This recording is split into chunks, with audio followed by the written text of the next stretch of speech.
Oke, halo teman-teman KMC, kembali lagi dalam video kali ini yang akan membahas tentang laju reaksi.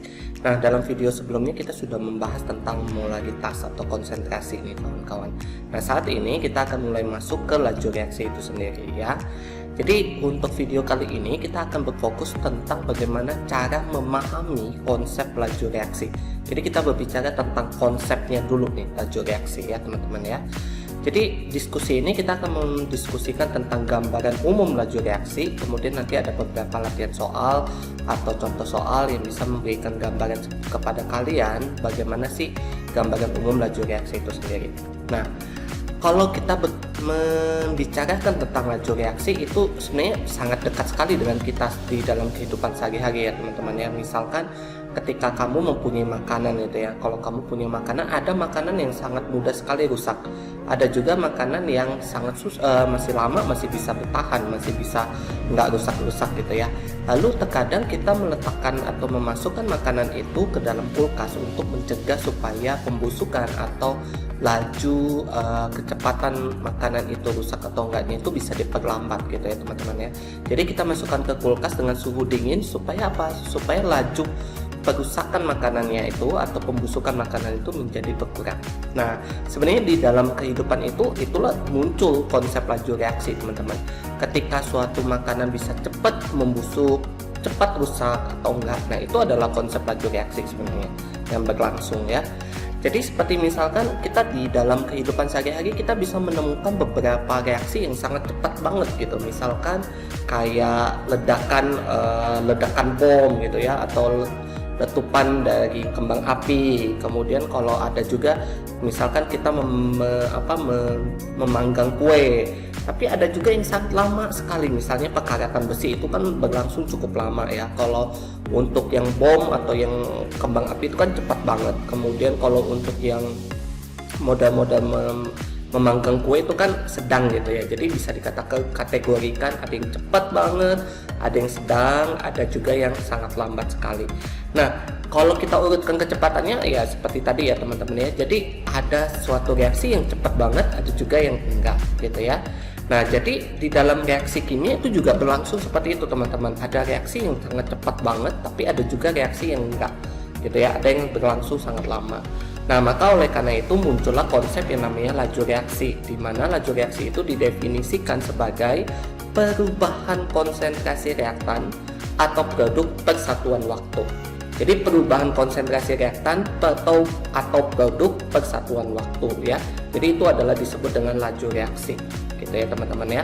Nah, laju reaksi sendiri kalau kita hubungkan dengan pelajaran fisika yang mungkin kalian sudah mempelajari ini waktu di SMP, di mana kecepatan itu adalah perpindahan benda atau perubahan jarak atau posisi atau jarak ya dibagi persatuan waktu. Kalau kimia di sini adalah perubahan konsentrasi persatuan waktu. Oke, perubahan konsentrasi persatuan waktu. Nah, di sini karena di dalam kimia itu ada reaktan, ada produk, maka sebenarnya ada perubahannya ada dua jenis teman-teman. Kalau dia itu produk, maka sebenarnya ketika reaksi itu berlangsung kan membentuk produk terus tuh teman-teman. Jadi di situ adalah penambahan atau peningkatan konsentrasi produk. Kalau di reaktannya, karena reaktannya digunakan untuk bereaksi membentuk produk, maka jumlahnya akan turun. Jadi laju reaksi kalau kita tinjau dari reaktan atau reaksi itu adalah laju penurunan konsentrasi reaksi, sedangkan kalau untuk produk itu adalah laju kenaikan pembentukan zat produk gitu ya. Jadi ada dua jenis ya, penurunan untuk reaktan, penaikan atau kenaikan untuk yang produk. Nah, biasanya bagaimana nih cara menentukannya? Cara menentukannya biasanya di dalam eksperimen ya teman-teman ya. Biasanya kita lakukan seperti ini, menggunakan sharing gas untuk menentukan berapa gas yang terbentuk, lalu kita ukur waktunya. Nah, ini biasanya eksperimen yang dilakukan. Namun karena kita ini tidak melakukannya, ya intinya kalian bisa tahu lah ya bagaimana cara melakukannya kalau untuk menentukan berapa banyak gas yang terbentuk per satuan waktunya. Nah, itu biasanya kita menggunakan metode seperti ini gitu ya. Nah, sekarang teman-teman kita akan mulai masuk ke konsep persamaan laju reaksi ini. Kalau di dalam laju reaksi kimia itu biasanya ada persamaan laju reaksi. Jadi misalkan kalau saya punya H2 ditambah I2, membentuk 2 HI, maka laju reaksinya, persamaan laju reaksinya itu adalah minus perubahan konsentrasi H2 per perubahan waktu, gitu ya. Nah, di sini ada minusnya nih teman-teman. Kenapa minus? Karena ini laju penurunan. Oke. Sedangkan kalau HI itu adalah laju setengah 1/2 kalikan perubahan konsentrasi HI dibagi persatuan waktu. Nah, kenapa ada 1/2-nya? Karena di sini ada koefisiennya 2, teman-teman. Jadi kalau kita mau menentukan untuk 1 HI-nya, maka itu adalah 1/2-nya. Maka kita bagi dengan koefisiennya. Jadi secara umum, kalau saya punya persamaan AA plus BB membentuk CC plus DD, maka laju reaksi itu adalah minus 1/A. Ingat teman-teman, minus itu karena dia reaktan penurunan konsentrasi ya teman-teman ya. Kalau untuk C dan D itu adalah kenaikan konsentrasi. Jadi minus 1/A konsentrasi A per persatuan perubahan waktu.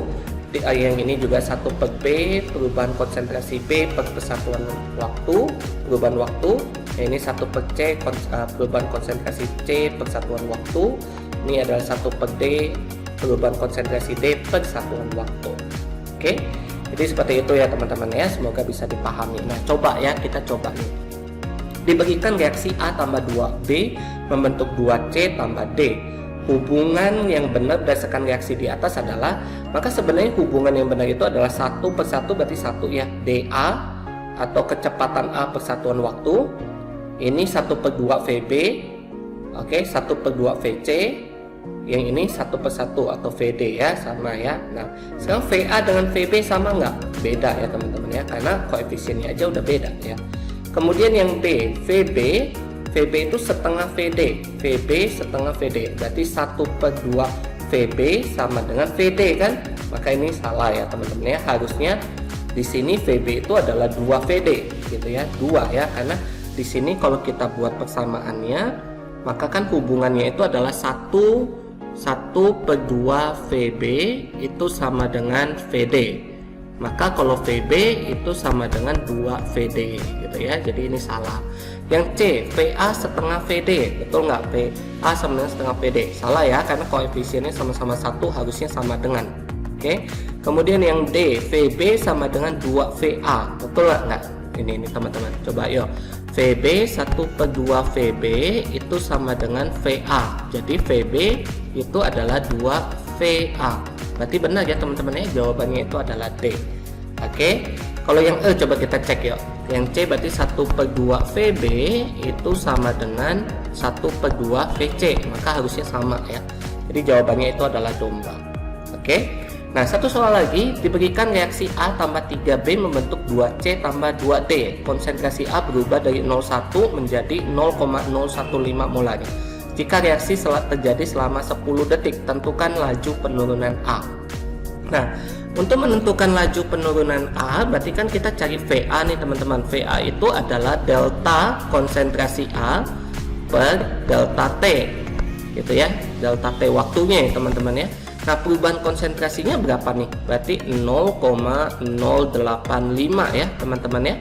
0,085 dibagi delta T-nya 10 detik. Gitu ya. Jadi dapatnya 0,0085 molar per second. Oke. Nah, ini penurunan jadi minus ya teman-teman ya. VA-nya itu minus. Oke. Kemudian kenaikan laju reaksi terhadap C. Ya udah. Berarti kan kalau kita mau hubungkan A dengan C nih teman-teman. Berarti VA itu sama dengan 1/2 VC gitu ya, 1/2 VC. VA nya itu 0,0085 setengah VC, maka VC nya sama dengan, tinggal dikalikan aja 0,085 nya dikalikan 2, maka kamu dapat VC nya. Oke, seperti itu teman-teman untuk penjelasan tentang konsep dari laju reaksi. Semoga bisa kamu pahami, semoga membantu kamu dalam memahami materi laju reaksi di sekolah kalian masing-masing ya. Terima kasih untuk sudah menonton. Sampai ketemu lagi di dalam video-video berikutnya. Bye bye.